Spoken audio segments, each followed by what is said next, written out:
भारत माता की गुढीपाडव्याच्या आणि नवीन वर्षाच्या आपल्या सर्वांना अतिशय मनपूर्वक शुभेच्छा।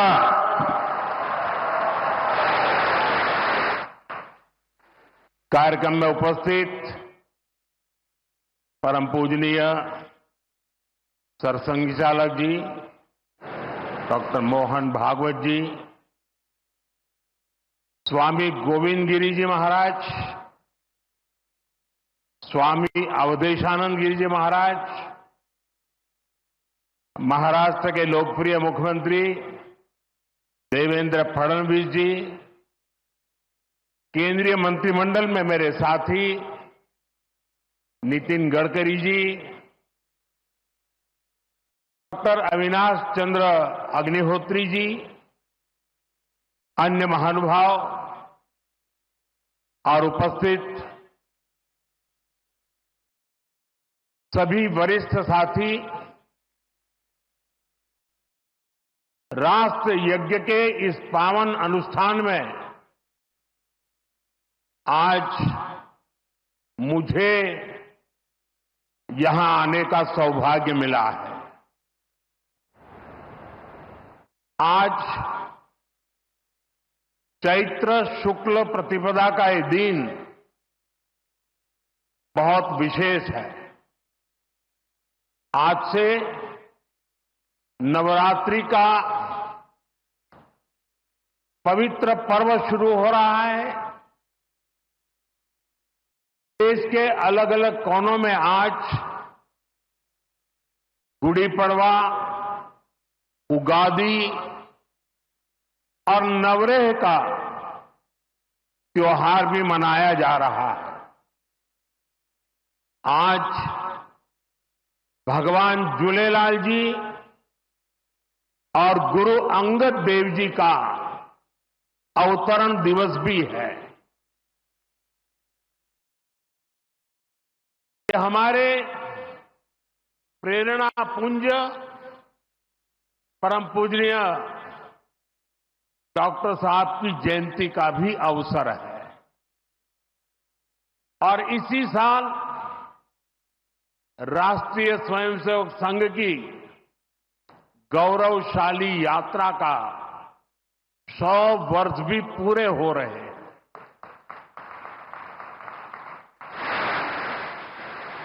आज इस अवसर पर मुझे स्मृति मंदिर जाकर पूज्य डॉक्टर साहब और पूज्य गुरुजी को श्रद्धांजलि अर्पित करने का सौभाग्य मिला। साथियों, इसी कालखंड में हमने हमारे संविधान के 75 वर्ष का उत्सव भी मनाया है।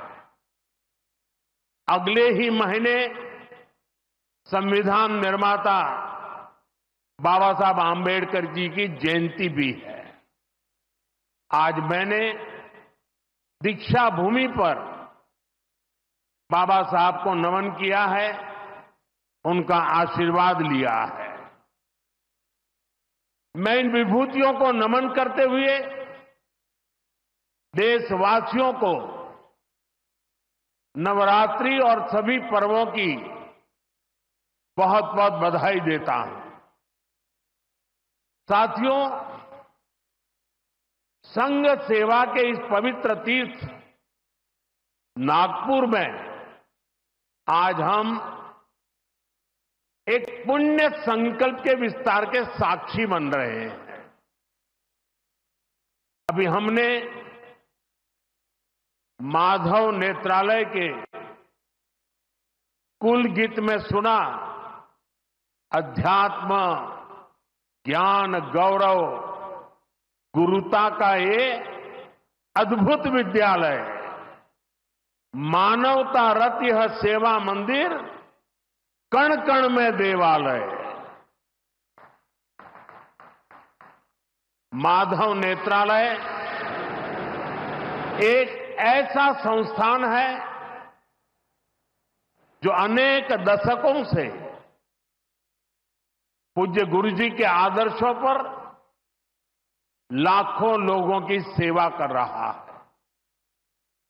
लोगों के जीवन में रोशनी लौटी है। आज उसके नए परिसर का शिलान्यास हुआ है। अब इस नए परिसर के बाद इन सेवा कार्यों को और ज्यादा गति मिलेगी।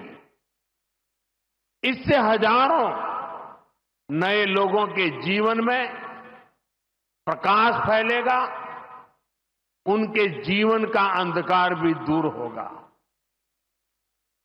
इस सेवा कार्य के लिए माधव नेत्रालय से जुड़े सभी लोगों को उनके कार्य की, उनके सेवा भाव की सराहना करता हूं और मेरी तरफ से अनेक अनेक शुभकामनाएं देता हूं। साथियों, लाल किले से मैंने सबके प्रयास की बात कही थी। आज स्वास्थ्य के क्षेत्र में देश जिस तरह काम कर रहा है, माधव नेत्रालय उन प्रयासों को बढ़ा रहा है। देश के सभी नागरिकों को बेहतर स्वास्थ्य सुविधाएं मिले, यह हमारी प्राथमिकता है। देश में गरीब से गरीब को भी अच्छे से अच्छा इलाज मिले। कोई भी देशवासी जीवन जीने की गरिमा से वंचित न रहे। अपना जीवन देश के लिए दे चुके बुजुर्गों को इलाज की चिंता उनको सताती न रहे, उस परिस्थिति में उनको जीना न पड़े। और ये सरकार की नीति है। और इसलिए आयुष्मान भारत के कारण आज करोड़ों लोगों को मुफ्त इलाज की सुविधा मिल रही है। हजारों जन औषधि केंद्र देश के गरीबों को, मध्यम वर्गीय परिवारों को सस्ती दवाएं दे रहे हैं। इन दिनों देश में करीब 1,000 डायलिसिस सेंटर जो मुफ्त में डायलिसिस की सेवा का एक यज्ञ चला रहे हैं। इससे देशवासियों के हजारों करोड़ रुपए बच रहे हैं, उनको स्वास्थ्य लाभ हो रहा है। बीते 10 साल में गांवों में लाखों आयुष्मान आरोग्य मंदिर बने हैं, जहां से लोगों को देश के सर्वश्रेष्ठ डॉक्टरों से टेली मेडिसिन से कंसल्टेशन मिलता है, प्राथमिक इलाज मिलता है और आगे के लिए सहायता होती है। उन्हें रोगों की जांच के लिए सैकड़ों किलोमीटर दूर नहीं जाना पड़ रहा।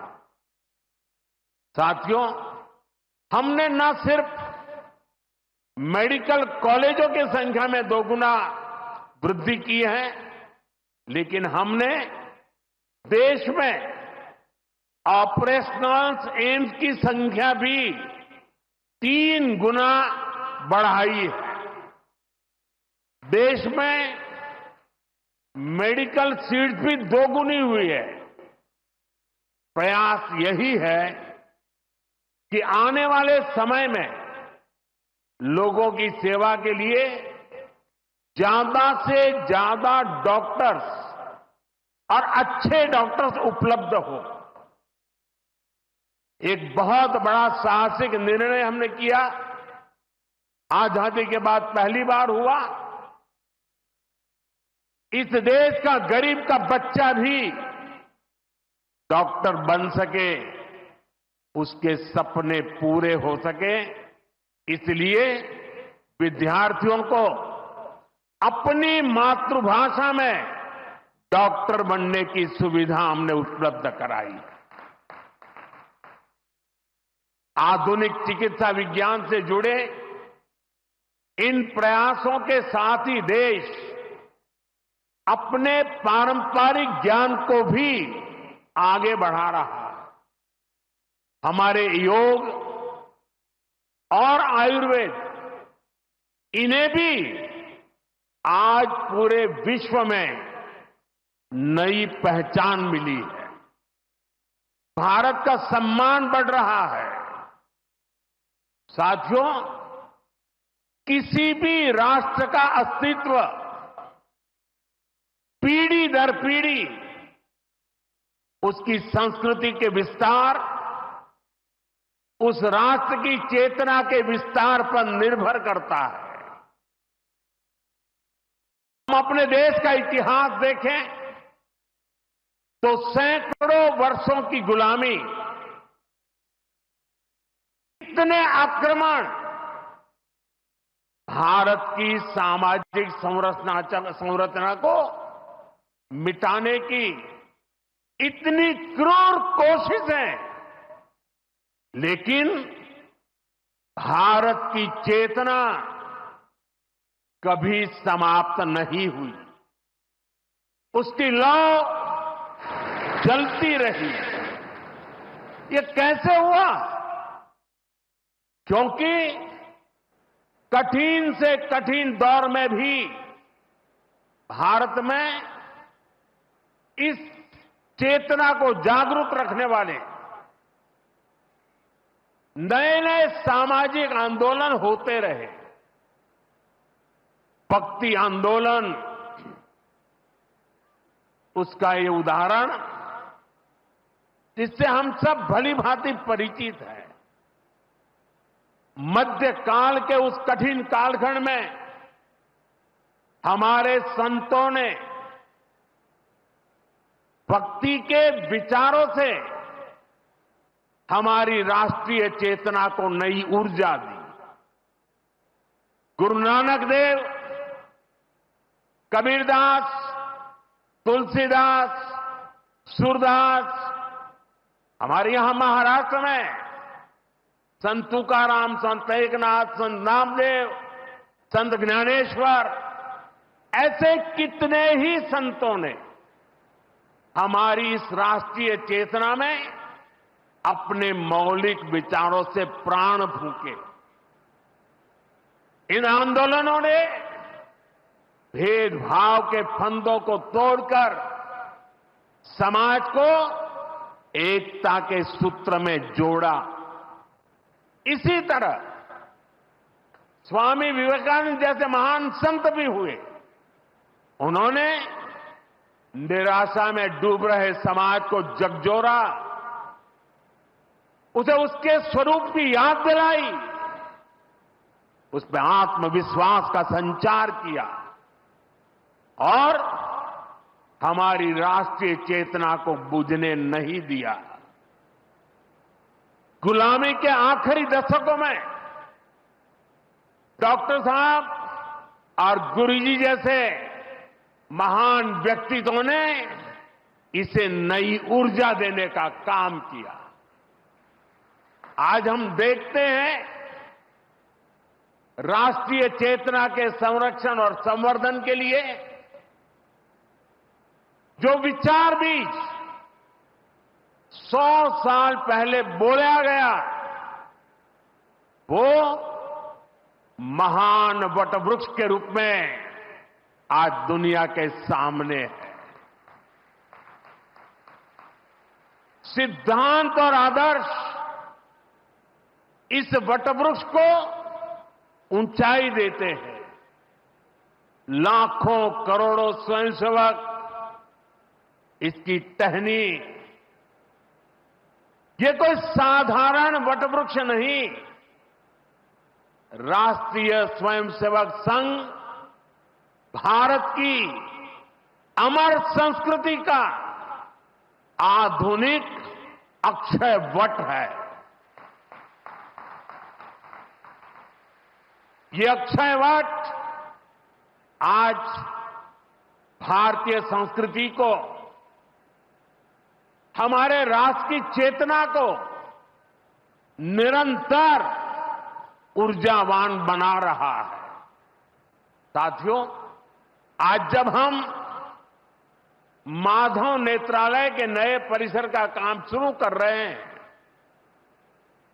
तो दृष्टि की बात स्वाभाविक है।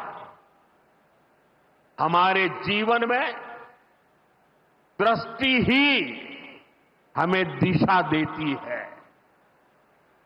इसलिए वेदों में भी कामना की गई है, पश्चिम शरदः शतम, अर्थात हम 100 वर्ष तक देखें। ये दृष्टि आंखों की यानी बाह्य दृष्टि भी होनी चाहिए और अंतः दृष्टि भी होनी चाहिए।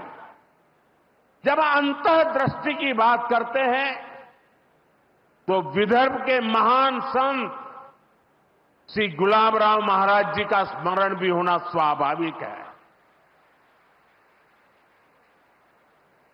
उन्हें प्रज्ञाचक्षु कहा जाता था। बहुत कम आयु में ही उनको आंखों से दिखाई देना बंद हो गया, लेकिन फिर भी उन्होंने अनेकों पुस्तकें लिखी थी। और अब कोई भी पूछ सकता है कि जब आंखों से दिखाई नहीं देता है तो उसके बावजूद भी कोई इतने ग्रंथ कैसे लिख सकता था? इसका उत्तर यह है कि उनके पास भले ही नेत्र नहीं थे, लेकिन दृष्टि थी। ये दृष्टि बोध से आती है, विवेक से प्रकट होती है। ये दृष्टि व्यक्ति के साथ ही समाज को भी बहुत शक्ति देती है। हमारा राष्ट्रीय स्वयंसेवक संघ भी एक ऐसा संस्कार यज्ञ है जो अंतर्दृष्टि और बाह्य दृष्टि दोनों के लिए काम कर रहा है। बाह्य दृष्टि के रूप में हम माधव नेत्रालय को देखते हैं और अंतर्दृष्टि ने संघ को सेवा का पर्याय बना दिया है। साथियों, हमारे यहां कहा गया है, परोपकाराय फलंति वृक्षाः, परोपकाराय वहन्ति नद्यः, परोपकाराय दुहन्ति गावः, परोपकारार्थमिदं शरीरम। हमारा शरीर परोपकार के लिए ही है, सेवा के लिए ही है। और जब ये सेवा संस्कारों में आ जाती है तो सेवा ही साधना बन जाती है। यही साधना तो हर एक स्वयंसेवक के जीवन की प्राणवायु होती है। ये सेवा संस्कार, ये साधना, ये प्राणवायु पीढ़ी दर पीढ़ी हर स्वयंसेवक को तप तपस्या के लिए प्रेरित कर रही है। ये सेवा साधना हर स्वयंसेवक को निरंतर गतिमान रखती है, उसे कभी थकने नहीं देती, कभी रुकने नहीं देती। पूज्य गुरुजी अक्सर कहा करते थे, जीवन की अवधि का नहीं, उसके उपयोगिता का महत्व होता है। हम देव से देश और राम से राष्ट्र के जीवन मंत्र लेकर के चले हैं, अपना कर्तव्य निभाते चलते हैं। और इसलिए हम देखते हैं, बड़ा छोटा कैसा भी काम हो, कोई भी कार्य क्षेत्र हो, सीमावर्ती गांव हो, पहाड़ी क्षेत्र हो, वन क्षेत्र हो, संघ के स्वयंसेवक निस्वार्थ भाव से कार्य करते रहते हैं। कहीं कोई वनवासी कल्याण आश्रम के कामों को उसको अपना ध्येय बना करके जुटा हुआ है, कहीं कोई एकल विद्यालय के माध्यम से आदिवासी बच्चों को पढ़ा रहा है, कहीं कोई सांस्कृतिक जागरण के मिशन में लगा हुआ है, कहीं कोई सेवा भारती से जुड़कर गरीबों वंचितों की सेवा कर रहा है। अभी हमने प्रयाग में महाकुंभ में देखा, वहां नेत्र कुंभ में कैसे स्वयंसेवकों ने लाखों लोगों की मदद की। यानी जहां सेवा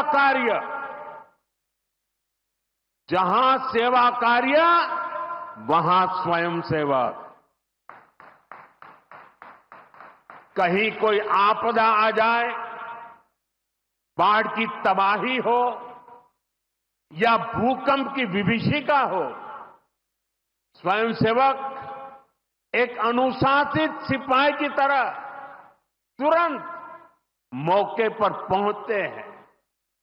कोई अपनी परेशानी नहीं देखता, अपनी पीड़ा नहीं देखता, बस सेवा भावना से हम काम में जुट जाते हैं। हमारे तो हृदय में बसा है, सेवा है अग्निकुंड समीधा सम हम चले, देह महासागर में सरित रूप हम मिले। साथियों, एक बार एक इंटरव्यू में परमवीर गुरु जी से पूछा गया कि वो संघ को सर्वव्यापी क्यों कहते हैं। गुरु जी का उत्तर बहुत ही प्रेरणादायी था। उन्होंने संघ की तुलना प्रकाश से की थी, उजाले से की थी। उन्होंने कहा कि प्रकाश सर्वव्यापी होता है, वो खुद ही अकेले सारे कार्य भले न करे, लेकिन अंधेरे को दूर करके वो दूसरों को कार्य करने का रास्ता दिखा देता है।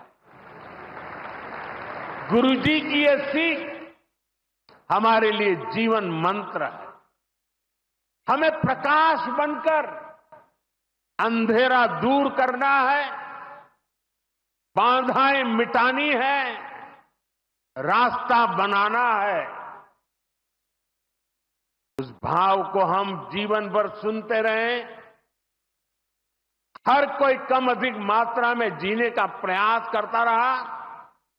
मैं नहीं, तुम, अहम नहीं, वयम, इदम राष्ट्राय, इदम न मम। साथियों, जब प्रयासों के दौरान जब मैं नहीं, हम का ध्यान होता है, जब राष्ट्र प्रथम की भावना सर्वोपरि होती है, जब नीतियों में, निर्णयों में देश के लोगों का हित ही सबसे बड़ा होता है, तो सर्वत्र उसका प्रभाव भी और प्रकाश भी नजर आता है। विकसित भारत के लिए सबसे जरूरी है कि हम उन बेड़ियों को तोड़ें जिनमें देश उलझा हुआ था। आज हम देख रहे हैं भारत कैसे गुलामी की मानसिकता को छोड़कर आगे बढ़ रहा है। गुलामी की निशानियों को जिस हीन भावना में 70 वर्षों से डोया जा रहा था, उनकी जगह अब राष्ट्रीय गौरव के नए अध्याय लिखे जा रहे हैं।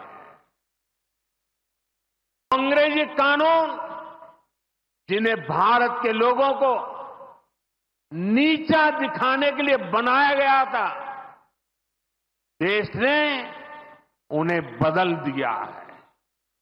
गुलामी की सोच से बनी दंड संहिता की जगह अब भारतीय न्याय संहिता लागू हुई है।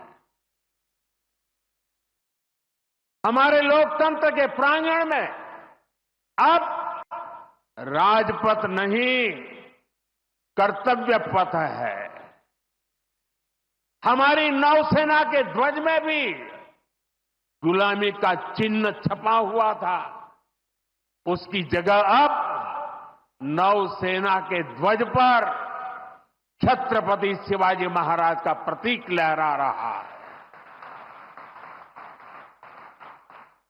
अंडमान के द्वीप जहां वीर सावरकर ने राष्ट्र के लिए यातनाएं सही, जहां नेताजी सुभाष बाबू ने आजादी का बिगुल फूंका, उन द्वीपों के नाम भी अब आजादी के नायकों की याद में रखे गए हैं।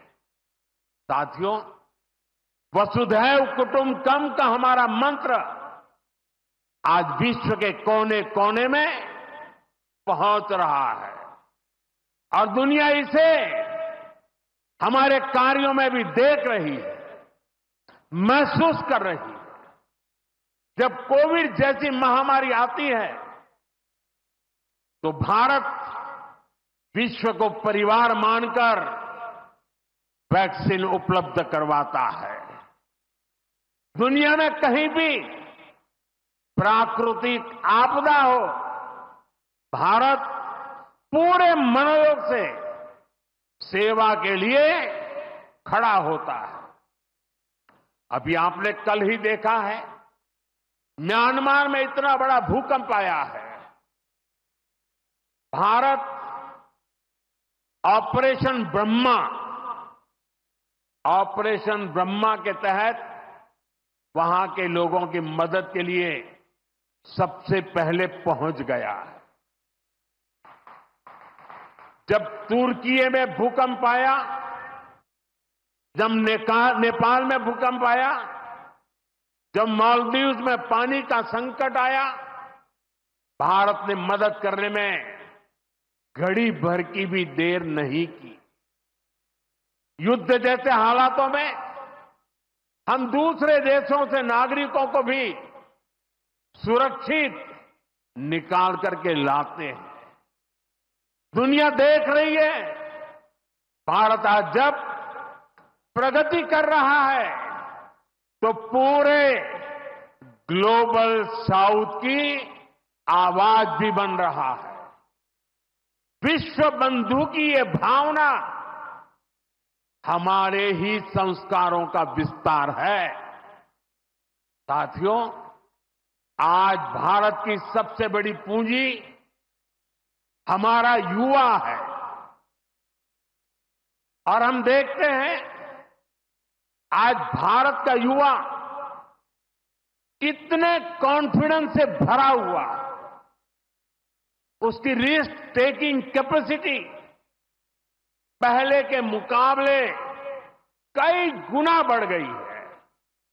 वो नए नए इनोवेशन कर रहा है, स्टार्टअप्स की दुनिया में अपना परचम लहरा रहा है और सबसे बड़ी बात, आज के भारत का युवा अपनी विरासत पर गर्व करते हुए, अपनी संस्कृति पर गर्व करते हुए चल रहा है।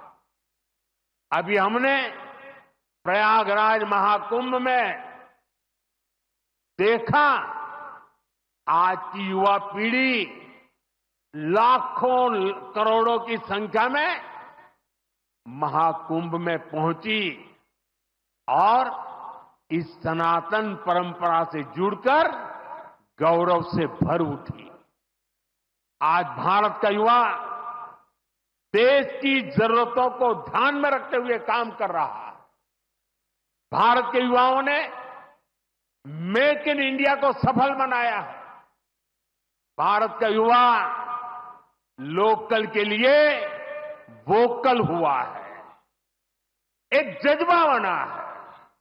हमें देश के लिए जीना है, देश के लिए कुछ करना है। खेल के मैदान से लेकर अंतरिक्ष की ऊंचाई तक राष्ट्र निर्माण की भावना से ओतप्रोत हमारे युवा आगे बढ़ रहे हैं, आगे चलते ही जा रहे हैं। यही युवा 2047 के जब आजादी के 100 साल होंगे, विकसित भारत के लक्ष्य की ध्वजा थामे हुए है। और मुझे विश्वास है संगठन, समर्पण और सेवा की ये त्रिवेणी विकसित भारत की यात्रा को निरंतर ऊर्जा देती रहेगी, दिशा देती रहेगी। संघ का इतने वर्षों का परिश्रम फलीभूत हो रहा है। संघ की इतने वर्षों की तपस्या विकसित भारत का एक नया अध्याय लिख रही है। साथियों, जब संघ की स्थापना हुई तब भारत की हालत भी अलग थी और हालात भी अलग था। 1925 से लेकर 1947 तक वो समय संघर्ष का समय था। आजादी का बड़ा लक्ष्य देश के सामने था। आज संघ की 100 वर्षों की यात्रा के बाद देश फिर एक अहम पड़ाव पर है। 2025 से 2047 तक ये महत्वपूर्ण कालखंड, इस कालखंड में एक बार फिर बड़े लक्ष्य हमारे सामने। कभी पूज्य गुरुजी ने एक पत्र में लिखा था, मैं अपने भव्य राष्ट्र प्रसाद की नींव में एक छोटा सा पत्थर बनकर रहना चाहता हूं। हमें सेवा के अपने संकल्प को हमेशा प्रज्वलित रखना है। हमें अपने परिश्रम को बनाए रखना है। हमें विकसित भारत के स्वप्न को साकार करना है। और जैसा मैंने अयोध्या में प्रभु श्री राम के मंदिर के नवनिर्माण पर कहा था, हमें अगले 1000 वर्षों के सशक्त भारत की नींव भी रखनी है। मुझे विश्वास है पूज्य डॉक्टर साहब, पूज्य गुरुजी जैसी विभूतियों का मार्गदर्शन हमें निरंतर सामर्थ्य देगा। हम विकसित भारत के संकल्प को पूरा करेंगे। हम अपनी पीढ़ियों के बलिदान को सार्थक करके रहेंगे। इसी संकल्प के साथ आप सभी को एक बार फिर इस मंगलमय नववर्ष की अनेक अनेक शुभकामनाएं। बहुत बहुत धन्यवाद।